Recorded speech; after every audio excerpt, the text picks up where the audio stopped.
you play the two knights defense as black, no doubt you will come across this move, knight g5, and you're going to punish this move with d5, takes, b5, and b5 unleashes the Ulvestad variation, which is a fantastic attacking variation for black, and white is going to get crushed in most cases.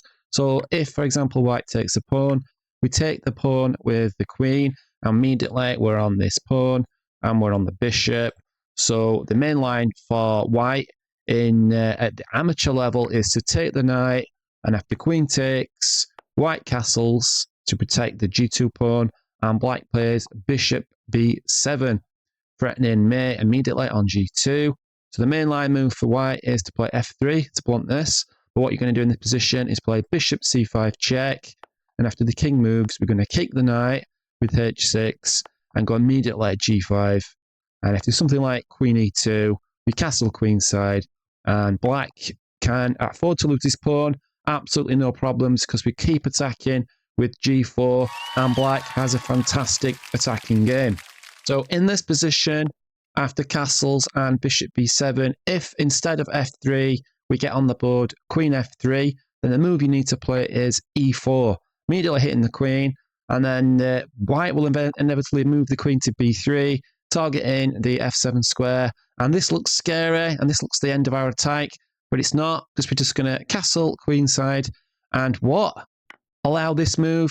Absolutely, because we just have e3, right, renewing the mate threat on g2, so white has to do something about that, f3 on the cards, and then we play this move, e2, threatening the rook, and after rook e1, we plow in with bishop c5 check, the king has to move, and then what we're going to do about this, we're just going to ignore it, because this is an aggressive opening, we play aggressive attacking chess, we're just going to play knight g4, and after, for example, knight takes, hitting the queen, you know what we're going to play after this?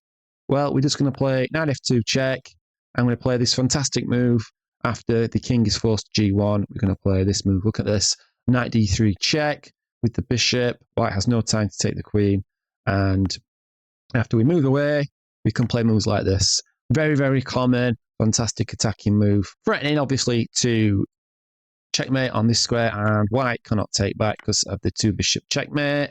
White is also under trouble because black is threatening this with check, rook takes, in with checkmate. So this is a fantastic variation. In this position, after b5, what happens if our opponent doesn't take the pawn with the bishop, actually captures the knight? Well, in this case, we just take the bishop back, and after queen e2, which is the main line move in this position, white threatens these two pawns, and black can just play queen d5.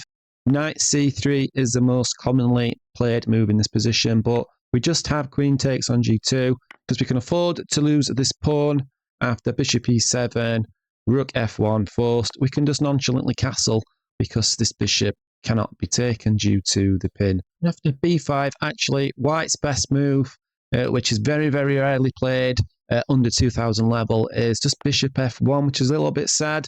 And after this move, we just move the knight out of the pawn's attack, and we're trying to hold on to this pawn, and we're trying to capture the d5 pawn at the same time.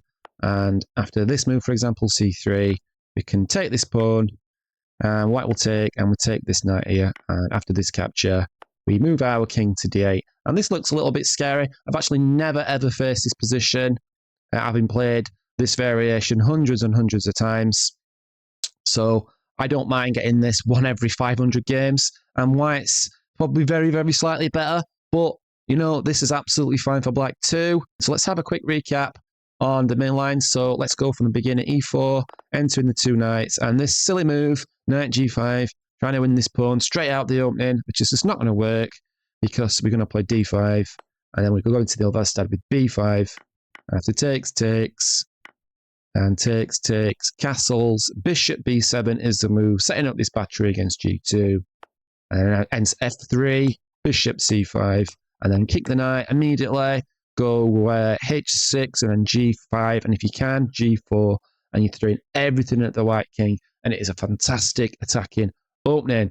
If instead of that line, go back to this position, for example, and instead of f3, let's say, you know, they do play this move, then e4, and you don't allow those queens to come off, and you're not even scared of this position, we're just going to castle and say take the pawn because we've got an attack of our own. We're going to play this move.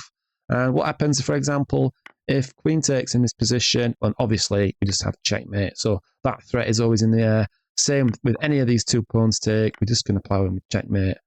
And we're not scared of this knight, folk, at all, because our attack is much stronger. Go ahead, have some fun, play the Ulvestad.